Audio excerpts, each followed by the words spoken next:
Supports. The most underappreciated and undervalued role in Smite. Now, I'm not here to virtue signal about how much of a good person I am for playing support once, because I really don't like support either too much. I prefer every other role except ADC, just simply because I can't hit autos for shit.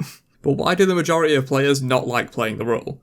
I know from my own experience it's not the god pull. When I play a Guardian like Artio in solo, I have a ton of fun, but then you put that exact same god in support and it becomes noticeably less interesting, at least to me. The way I see it, there's one single reason why support is underplayed and people will literally dodge queues not to play it. And it boils down to psychology and gratification. Let me present a scenario to you.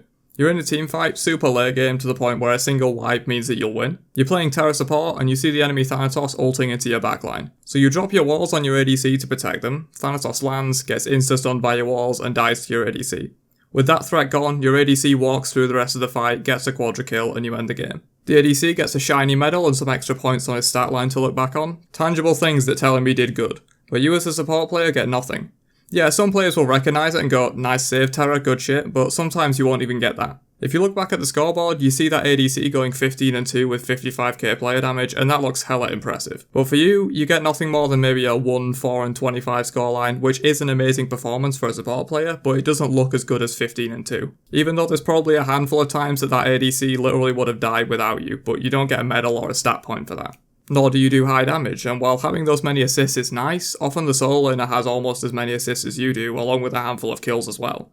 Assist is really an arbitrary measurement for this sort of thing. You can land a sick pull into ult combo with Sylvanas and get 1 assist, or you could press your new ult and get 5 assists. Really, they're a bad measurement of exactly how well you've done in a game. There's no peel score or CC score to provide support players with concrete evidence that they played well that they can reference.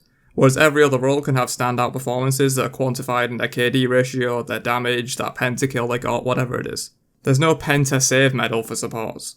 Also, since supports are by far the role that's most reliant on having a cohesive team with good team play, it's the worst role to play by far when you're losing and have no communication, because it feels like you actually can't do anything to stop your team losing. If you have an ADC that thinks he can 1v5, dives in and goes 2-14, as support there's really nothing you can do about that besides attempt to maybe save the guy, but let's be real, there's only so much you can do when someone insists on Apollo ulting into a full team. But if you're the mid on that same team, you can at the very least have a little bit of fun just letting the ADC kill himself and try to land some kills yourself. Maybe even you're able to carry the game back if you play super well, whereas with support, if you carry feed, you're just stuck on the sinking ship and there's nothing you can really do, which feels really bad in a game like Smite. Support can be an extremely fun and rewarding role when it goes well, but when it doesn't go well, it's easily the worst role I think in terms of frustration factor, and it feels impossible to win some games. That's why I think a lot of players in Smite and just in MOBAs in general don't like playing supportive roles.